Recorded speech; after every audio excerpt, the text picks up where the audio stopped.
Understanding the masculine and feminine energy dynamics is what I specialize in. My name is Fareen, and I'm an intimacy teacher and attraction expert. And I teach women and men about polarity and how to come into balance within self, and therefore coming into balance within a relationship, in a partnership. Now, I focus primarily on the masculine and feminine relationship dynamic. And so, if this is something that interests you, if you want to learn how to embody your feminine energy, if you want to attract a masculine partner, or if you want to restore a relationship with your partner, or even evoke his masculinity, make sure you subscribe to my channel. Turn the notification icon on so that you can catch me live, which I'm hoping to do at some point. And make sure to follow me on my other socials. You'll find that in the bio.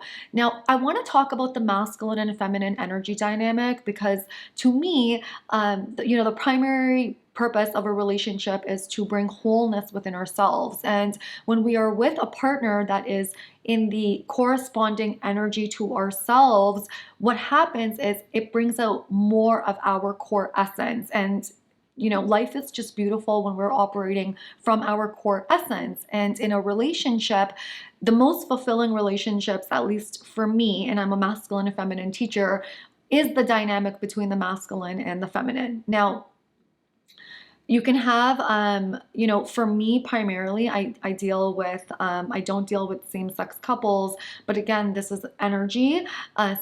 For me, what matters the most is that there is a person that is operating from their masculine, and then there's a person that's operating from their feminine.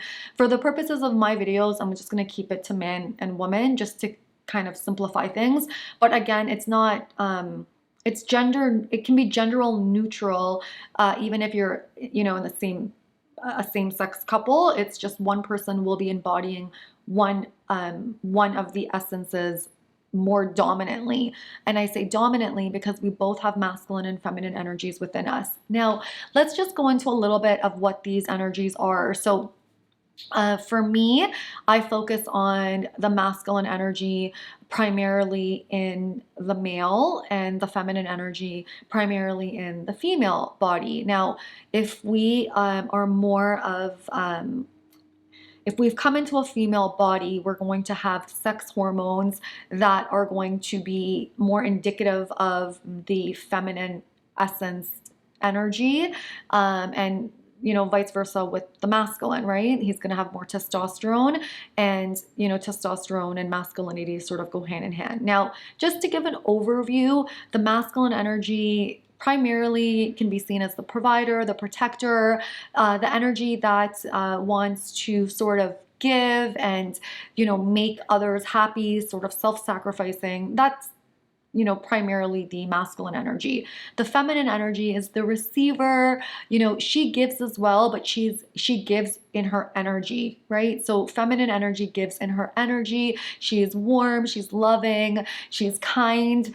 I see a lot of people talking about the feminine energy as nurturing. Now, I kind of have contention with this because nurturing can also be mothering. And so the feminine energy is not so much nurturing, in the sense that, the feminine energy is not mothering and doesn't sort of coddle anyone, but the feminine energy is sort of a safe space to allow the masculine partner to feel comfortable to embody his own sort of feminine or his emotions. So I would not necessarily put nurturing together with femininity. What I believe that most people are talking about when they speak about nurturing is that the feminine energy is just very warm and loving, and that warmth can translate into nurturing. So it's very kind and loving and happy and supportive and just giving and sort of in her energy. So not giving in the sense of helping so much, because that's more of the masculine energy even within us when we're helping in that way, but giving in terms of her energy, her lightness, her her breath of fresh air. Sort of when you're around her, you feel nourished, right? Because her energy is very giving. It's very, you want to be in that you want to be in her bubble, right? So that's sort of the energies. And I'll do another video primarily just on this if this is something you guys want. So make sure you guys comment in the comments and let me know more of what you want to see.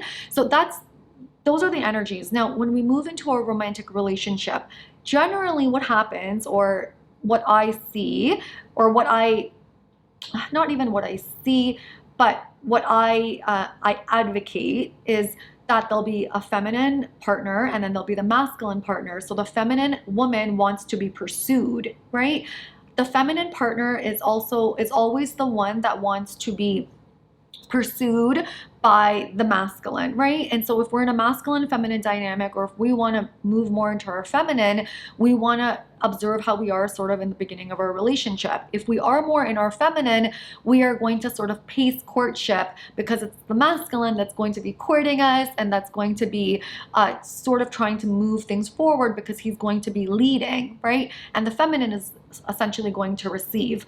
What generally happens in relationships, or these sort of heterosexual relationships, is that in the beginning, the masculine is sort of pursuing and the feminine is receiving, and the feminine is, happy with the things that he's doing, etc. And as the relationship sort of moves more into a comfortable stage, these roles can sort of start to shift. Now, we all have masculine and feminine energies within us, and ideally we want to be balanced. And that means that when you're truly a healthy feminine woman, you're going to also be embodied in your masculine energy. And your masculine energy is your safety and your ability to see yourself and feel good within yourself, and the trust that you have within yourself. That is going to be present in a feminine woman, and she's going to feel comfortable showing up as herself. And my last video, I kind of dive into that. If you want to check that out, I might put that in the end screen. Those are components of a feminine woman. Now, when we move into a relationship, if we are rushing courtship, even if the man feels that initial pursuit, what happens when we move into the relationship is our dominant essence. So if we're trying to move things along, our dominant essence is not feminine, it's masculine, because we're trying to achieve some sort of outcome. What happens in the dynamic is now the masculine partner will sort of move into his feminine, and he won't, the roles sort of reverse. So, and then, the polarity won't really be there. The polarity won't be there if both energies neutralize. So if the masculine partner moves into his feminine, and there's a woman that's already in her feminine, now these are neutral energies and there's no polarity, there's no passion or chemistry. This generally won't happen with a feminine woman, because when a woman is in her feminine, the man is always in his masculine. But what will generally happen is a woman that is predominantly masculine but has this appearance of being feminine to sort of reel a man in, once she's in the dynamic with the man, she will show up as her natural essence, which is masculine. And what will happen is either there'll be conflict in the relationship because the masculine man won't feel good, and so the polarity won't be there, because now he feels that he's sort of competing for this energy now with his partner, so there's no polarity. Or what will happen is the masculine partner will sort of move into his feminine, and he won't feel any desire. So even though there's opposing energies, so the woman is in her masculine and now the man has moved into his feminine, he's not going to feel very good about himself in this relationship, because he's actually he's not being himself in the relationship, and the relationship isn't bringing out more of who he is, which is his masculine energy, and the relationship dynamic won't feel good anymore. So I hope this is making sense for now, and I'm going to move into sort of some of the ways in which we can move into our feminine as women in relationships to sort of make a man feel crazy about us and drive him wild in a relationship. Because when we can learn how to be in our feminine, and we can embrace our feminine energy, our relationships will flourish and thrive. So let's kind of go into some of the ways in which we can move into our feminine energy in relationships, or we can maintain our femininity. Now, the number one thing that we can do to maintain our femininity in a relationship, and our feminine energy in a relationship, is to be happy. Now, this sounds very simple, but feminine women are happy. Feminine women are just lighthearted, and they're happy. Now, when we are happy, and we are, just light and we feel good to be around, what happens is that it's very magnetic to the masculine or to any other energy. Now, it can be triggering if we are not feeling happy about ourselves and we see a woman that's sort of happy and has sort of the things that we want. Yes, that's going to feel triggering to us, and that's where inner work that's where the inner work comes from. But when it comes to a dynamic between a man and a woman, a happy woman is a very attractive one. So, learning to do things for ourselves, is really going to help you to, shine your own light and be happy in the relationship versus depending so much on the other person to make you happy. Another way that we can show up in our feminine energy is to be appreciative. Now, the masculine wants to be appreciated for the things that he does. It is so important for him to feel that the efforts that he's making for you are not sort of in vain, and that you're seeing him and you're acknowledging him, right? Just as the feminine wants to be seen, the masculine also wants to be seen for sort of, the contributions that he makes in a relationship. And this also goes back to number one in terms of having a happy disposition. When we have a happy disposition, we're able to be appreciative of our masculine partner's efforts. And, usually after courtship, once we're in a relationship, what can happen is we stop noticing the things that he's doing for us and we start getting ahead of him and we want more and more and more, right? And let me know if this has happened to you in the comments. What generally will happen is, we'll start wanting more of a commitment and we'll start nagging him. And instead of looking at the things that he's already doing for us, we're going to be complaining about the things that he's not doing for us. And what happens with that is that also will sort of diminish the polarity then. So another way to be in your feminine energy once you're in a relationship is to receive. Now, we've all heard about receiving, and in my Facebook post, I talked about being open is what being receptive is essentially. So when we're receiving, what that generally means is that we're open, and our energy and our heart is open. And so we're able to receive what others do for us or what our masculine partner does for us. When we're able to be open or we're receiving, we welcome, the compliments from our partner, the flowers, we welcome it. And because we welcome it, we receive more of it. When we are not open, we cannot receive. So they go hand in hand. And if we're not open, oftentimes is, we've gone through trauma, things have happened, and I understand this. And, a lot of my work is focused on one-on-one coaching and inner work. And the reason for this is if we've experienced trauma and things have happened to us in our life. And in my previous video, I did mention that I've had a very difficult life. I attempted suicide when I was very young. Like, I've had a very challenging life. What can happen is that we can become guarded and we will close. And so even though consciously we will want a partnership with a man, because our body as a subconscious is closed now, we won't know how to be open to receiving it. So our energy will be closed. So when our energy is closed and our heart is closed, we're not in the receiving energy. We can't be because we're protecting ourselves.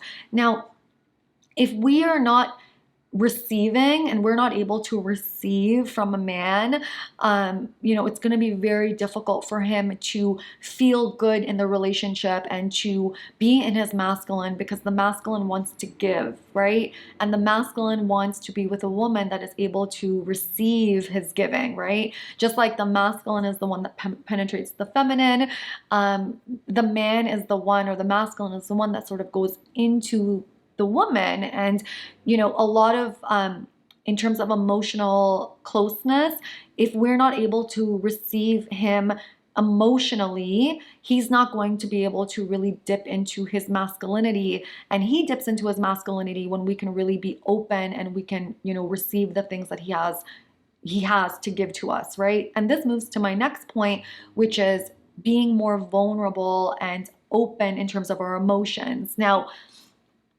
in order for the masculine to really be able to connect with us, and in order for him to feel really good in the relationship, he needs to be able to penetrate us emotionally. And so if we, and these always sort of layer upon each other, but if we are not able to be open in terms of our emotions and be vulnerable with him, he's going to have a hard time being vulnerable with us, because the masculine is the protector and the provider. It's not natural for him to be vulnerable. That's not sort of his role.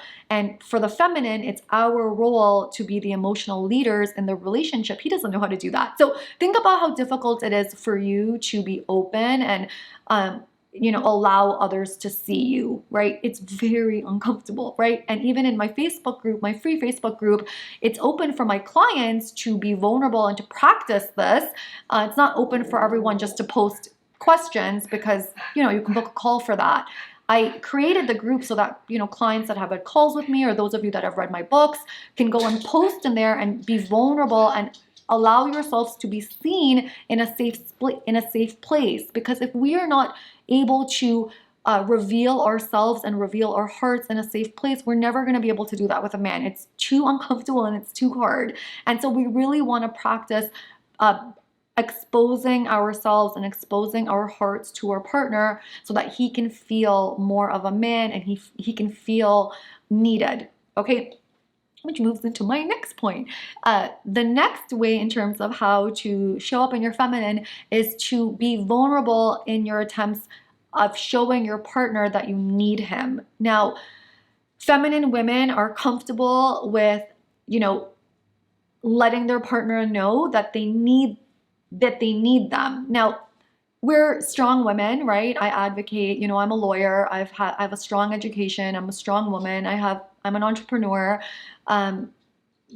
Yes, right? I'm not a dependent woman. I'm an independent woman, but I need my partner, and he knows this, right? This is not needy, but I'm comfortable in my femininity and in my softness to share with him and to let him know and let him feel that I need him. And so one of the ways that I do this is, I always sleep better when I'm with him. And I communicate that with him, right? Like that when I'm with him, I feel safe with him. And, when I'm alone, naturally I'm going to be a little bit, more aware of my surroundings, and it's harder for me to fall asleep. But when I'm with him, I fall asleep in like 2 seconds. And so that's an example of showing him that I need him. Now, can I fall asleep without him? Yes, of course, right? I'm not a baby. But does he make my life easier? And, does he feel needed when I communicate something like that to him? Yeah, he feels that his presence is valued and that I need him for something, right? Now we want to let our masculine partner know that he's needed, because if he doesn't feel needed, he doesn't feel like he's fulfilling his role in the relationship.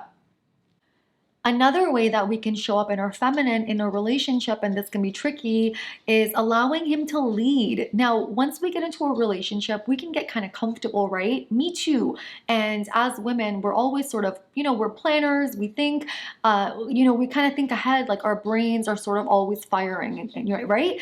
And that's not always the case with the masculine, because he's oftentimes empty. So we want to allow him to lead, and we want to, if you are the feminine essence partner, we want to be comfortable in sort of receiving and allowing him to initiate and sort of seek us out. And so an example of this would be, for me, I love when my partner seeks me out, right? I don't like going to him, right? I like when he comes to me.